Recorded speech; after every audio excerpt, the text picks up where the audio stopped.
right. We're on day, what is this, day 3? We're on day 3. I'm running late. I have a tour planned, a walking tour. I need to hop on a train and get there by 1 o'clock. It's 12, it's after 12:30. I don't even know what time it is. So we'll tag along. We'll see how this goes. Hopefully I don't miss them, because they will leave me. They already put it in the notes. I'm so late. It's 1 o'clock already. And I gotta go all the way up these stairs. Jesus Christ. Excuse me. This shit feel like Broadway Junction. I made it, y'all. I'm the only one on the tour, so he was like waiting for me to show up. Oh, blessings, blessings, blessings. Oh, this is the one I want. I want like a big water. Okay, where is the cash register? I am hungry and hot. This is where Princess Diana got married. This is my tour guide, by the way. Hello, how are you? I'm a vlogger. That's good. Do you have a, what's your vlog called? It's Inner Essence on YouTube. Okay, I'll have a look later. Now, have you seen the episode? You said you like The Crown. Yes. Do you remember the episode where Prince Charles and Princess Diana get married? Yes.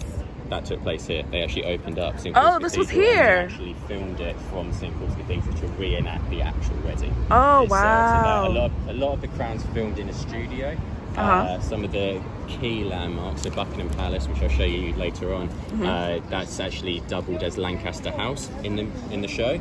But in terms of real life locations that mirrored real life events, this is where they actually did the wedding scenes. Wow. For the show. So this is so dope. So yeah, this was probably the most famous event. July 1981, Prince Charles and Princess Diana getting married right here. You know, Americans love Princess Diana. They do. We know the Americans love the royal family. So it's kind of an inside joke with London tour guides that Americans come over and show them Buckingham Palace or tell them something about the royal family and the world goes mad. So where we are is part of London's financial districts. We have two financial districts here in London. We have this area here and we have another area just further southeast, which is called Canary Wharf. This is the main area though. So within this location we actually have 3 major landmarks. This building just there, this is the Bank of England. Oh. So we'll talk about that in just a moment. Okay. This is the Royal Exchange. And then just over there, that big square Gothic looking building that you can see with the columns out the front, that is called Mansion House. It's been a market since the 14th century.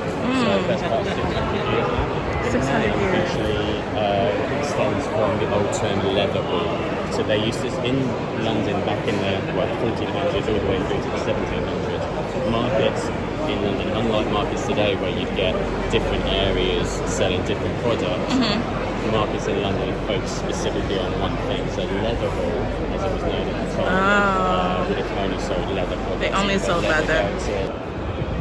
This is nice. And this is is that like the royal... The dragon. Is that like the seal or? Yeah, essentially it's the seal. So, like we said at the beginning of the tour, in London we have different cities, different areas. Right. Every area, every borough, city of London as well, has its own symbol. I didn't know that. Coat of arms, but yeah, a symbol, an emblem, if you will, that signifies that particular part of London. Okay. The dragon is what symbolises the city of London. Do you guys have gargoyles? We do on some buildings. Yeah, I don't think we're going to see any on this particular. Okay. I just got really excited. I don't think we're going to see any on this particular as well. We may do. Let me have a think about it. I used to watch that show growing up. Yeah. And every tour guide will tell you that it started in the bakery of a man called Thomas Fariner. Thomas Fariner was the King's baker. He was arguably the biggest, most famous baker in London. And so the bakery was not over there. It was actually around right where here. this hole is, just over here. Oh. So they actually changed the street name. So the bakery was about where the hole is, just over there. Gotcha. In terms of how the fire started, there's a couple of theories that are out there. One theory, the main theory, is that it started thanks to an oil spill. There was believed to have been some oil left on the ground.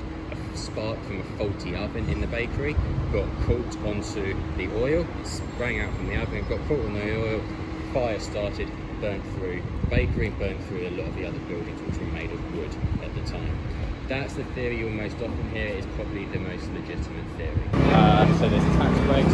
We have different police officers in the City of London, so you don't often see them walking around, but the police officers in Westminster compared to the City of London will have very different uniforms. So the police officers in Westminster, if you see any, they've got similar kind of I guess uniforms to what you'd have at NYPD. Oh, however, okay. Similar, not as but similar. Whereas the police officers here in the City of London, they have the old tunics, so they're like old woolen sort of jumpers and very traditionally 1920s, 1930s British uniforms. Now I want to see that. What's the crime like? So you guys don't have guns here? I did not know that. My best friend told me, he FaceTimed me yesterday, and he was like, well, he's like, at least you don't have to worry about getting shot. And I'm like, what are you talking about? And he's like, they don't have guns there. I'm like, what are you talking about? He's like, they don't have guns. They have knives. We only have knives. What? So the police don't carry guns unless they are protecting a national landmark. So you'll see when we get to Downing Street, there's going to be police officers there. They're all going to have automatic rifles. Gotcha. So, the Queen's Guard who are outside Buckingham Palace, they have rifles as well, which are loaded. Most people don't think that they are loaded, but they actually are, because they're the last line of defence for the Queen and for the Palace. Right. As well, so they'll be armed. Occasionally, you will see the British equivalent of SWAT driving around as well. So they'll have weapons and that sort of thing. But your standard police officer, no, they'll have what's called a truncheon, which is basically like that. Like a baton, like one of those, like a police. What you call a baton, yeah. Okay. Baton, yeah. Baton, okay. These are apartments? These are apartments, yeah. They're probably expensive. Oh yeah, if you can afford to live in the City of London, you have made it. Look at the bridge. Okay.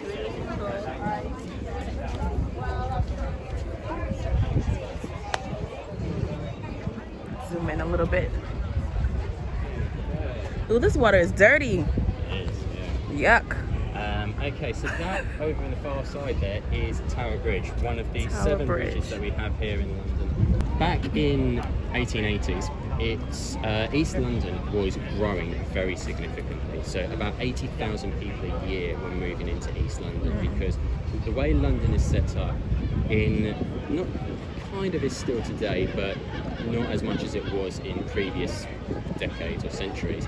The way London's been set up is that East London has always been viewed as quite a poor part of London. It's the areas which are very rough, very school of hard knocks, if you will. It's the place. Is that where they do? What's that show called? Top Boy? Is that where like? Top Boy. Funny enough, I had a girl on a tour the other day. She was in Top Boy. Really? Yeah. Wow. Yeah, I think it is filmed in East London. Oh wow, that's an Uber boat, you guys. I didn't know that existed. That is so cool. Wow, that's got to be mad expensive. I don't know how much it is actually. Try it before you go back to New York. Absolutely not. No? No. No? Right, fair enough. It's like going down the Hudson, wouldn't it? Basically, Yeah. this looks like the Hudson water. That's crazy. How easy is it to get to France from here? Well, you wouldn't want to swim it, put it that way. Absolutely not. Yeah, you just take the Eurostar. The Eurostar? Yeah, it's a train from St Pancras. Yeah, you can take a train from London to Paris. How long is the ride? 3 hours. 3 hours. Yeah. Oh, I need to come back to London. You do? Oh my I'll gosh. show you when we get on the tube. I'll show you where St Pancras is and how you do Okay. it. But yeah, like we were saying, with the ships like the Uber boat and these ones that can fit under the bridge, they won't need to contact them. They can just come and go under the bridge as they need to. But if the bigger ships that are coming through, they'll contact Tower Bridge Association about 10 minutes beforehand and say, yeah, we're on track, we're on time, can you lift the bridge in 10 minutes? Oh, and this is what it looked like when it was and this is when they were building. building. It's in here. This is also being used for the Royal Mint, So before we had the Bank of England, this is where a lot of the money and coins were made in the UK. This is also being used for processions, so whenever we have a new king or queen. This has also been the home of a prison for a long time. This is a prison for about 800 years, up until 1952. So that was before they were keeping the crown jewels. No, the crown jewels would have been here. They were keeping the crown jewels and prisoners in the same spot? They would have done at the same time. Yeah, I know, it's crazy. What? Yeah, it's crazy what they've used this for over the years. Yeah, so this was a prison from 1100 up until 1952. The last prisoners that were in here were called the Cray twins, who were London's two most famous gangsters. Oh yeah, they look like gangsters. Yeah, so you've got Ronnie Cray and Reggie Cray. They look Italian. They're definitely English, I promise you. 100%. You can't tell them that, they would have gone ballistic. Alright guys, we are on a break. And I am going to the bathroom. Because there's no other bathroom stops on the tour. So I'm going to do that now. Freshen up a little bit. And my tour guide is really cool. He's really, really dope. He showed me how to get to the airport, so I don't have to take another $84 Uber from my hostel. And where's the bathroom? And oh, I think I see it. He told me how to he told me where not to go. Like, he's like, don't go past Stratford, because anything past that is like far east, and it just gets worse. Bathrooms in the UK, in London. Wait, what? This is and this is in the train station. This is really nice. Hey, check your girl out. Looking very sporty. They got Big Ben covered up because he's under construction. So I'll tell you a little bit about Big Ben in a minute.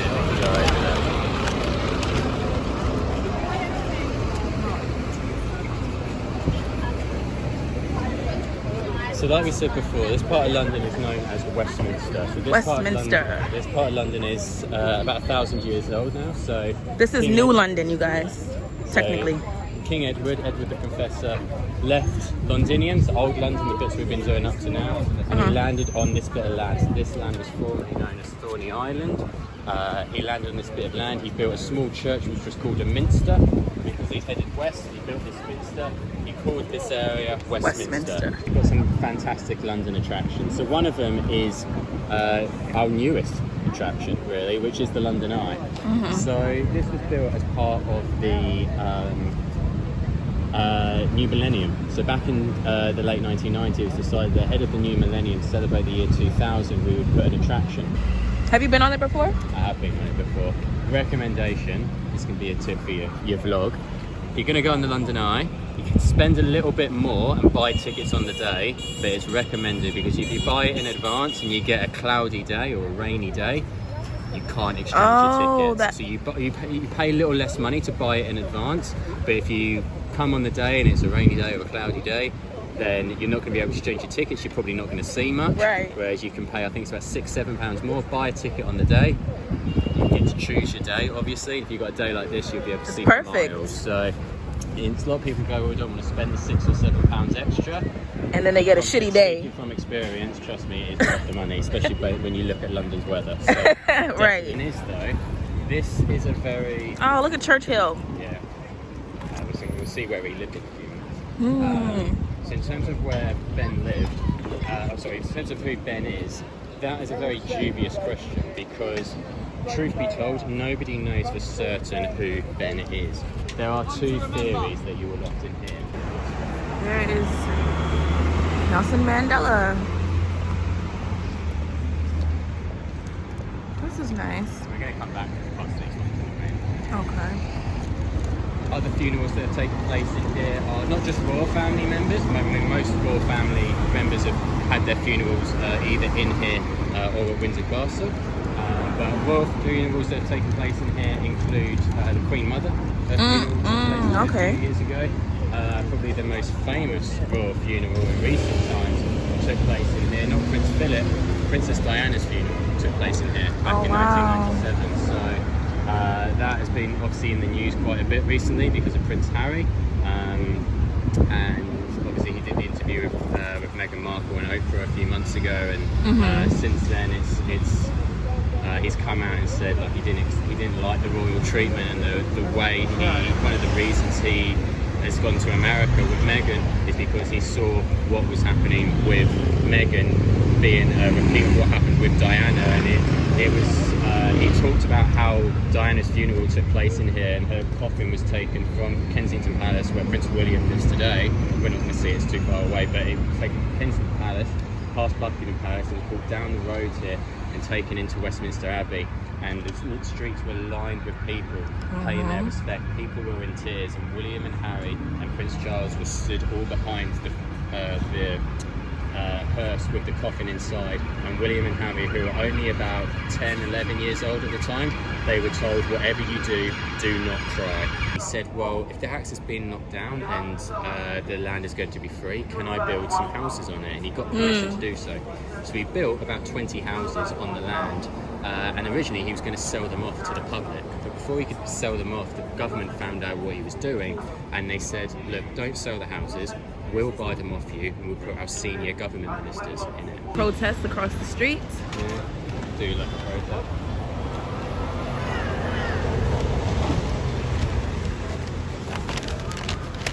They have guns, obviously, because that's important.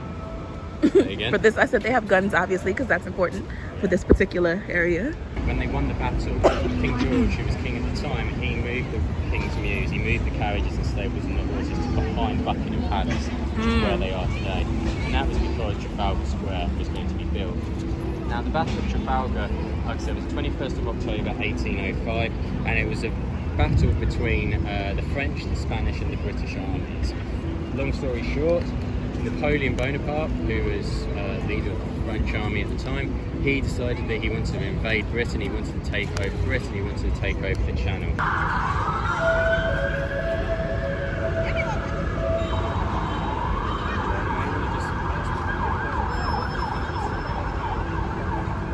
You guys definitely need to come to London. If you ever get the opportunity, come. You're gonna love it. Look at my tour guide helping out other people. Such a great dude. 5 stars. I know you can't rate people on Airbnb experiences, but I would give him 5 stars. Yes, there's a movie premiere happening, so we gotta finesse. I wonder what movie it is. It's called Off the Rails? This is what it is? What the hell is this about? Ben Miller, Kelly Preston, Sally Phillips, they're all English. Oh, they're all English actors. Yeah. Okay. Like, I don't know what that is. Yeah. Okay. So this is, I'll be honest, I don't know, we need to go over there, so I don't know how we're going to do that. Whilst we're here though, this is Leicester Square, so as you can probably gather, this is the home of British film. So this area all started back in the 1640s thanks to a place that's called Leicester House. So the Odeon Cinema is the main cinema for all the big film premieres. So you think a film premiere, global film premiere, this is where it's happening. So Odeon Cinema is also known as the Royal Cinema. So whenever a royal family member attends a premiere, this is where they'll come as well. The name Piccadilly Circus actually comes from this building. So this building was formerly known as, it's now known as the Trocadero. It's now, was formerly known as Piccadilly Hall, and it was because back in the late 1600s it was owned by a man called John Baker. John Baker was famous in London for making piccadilles. Do you know what a piccadille is? So a piccadille is this. That's a piccadille. So the old collars. Oh, the thing around your neck. Yeah. So that was that's what a piccadille is. I never knew that. So a lot of people used to come down this particular street over here. This street over here was known as Portugal Street because it was actually named after a lady called Catherine of Braganza, who was the wife of King Charles II. She was from Portugal, so they named it after her. But because all the wealthy members of society came down the street to go to Piccadilly Hall and see John Baker to get their piccadilles made, they decided that they would call that street Piccadilly, and this would, like I said, be called Piccadilly Hall. And so in the early 1800s, the 1930s, they decided that they would create an intersection and create what is essence of a roundabout, what we've got here. In normal times, she will only be here about 2 days a week. She will usually be here Monday afternoon, all of Tuesday, Wednesday morning, and then she spends the rest of the time at Windsor Castle. That's in normal times. In any event, even in non-normal times like COVID times, or even if her schedule is different, we do know that she is not home because of the flag at the top. Oh, I knew it had to be something with the flag, but I thought because it was up, that meant she was... No. Okay. So if that flag at the top, which is the Union Jack, if that is flying, that means the Queen is not home. Oh. If this flag is flying, which is called the Royal Standard, it's essentially the Queen's flag, this means the Queen is home. Oh, gotcha. So, okay. If that flag in theory is flying above Windsor Castle at the moment, that means the Queen is home. If you go to any building in the world and that flag is risen, it means there. the Queen of England, presuming you've never been inside yourself. No. So I'm going to let you have a guess. Let your viewers have a guess as well. How many rooms do you think are inside Buckingham Oh my Palace? God. Pick a number. 200. 200? Not a bad guess. It's wrong, but it's not a bad guess. It's a total of 775 What? rooms inside Buckingham Palace. I was gonna say 700, but I'm like, that's way too many rooms. So don't ask me how I got this, but this is one of the floor plans of What the Buckingham hell? Palace. So this is just one of the levels as well, so you can see it's on multiple levels. There's 775 rooms in Buckingham Palace, including 188 bedrooms, 78 bathrooms and 92 offices.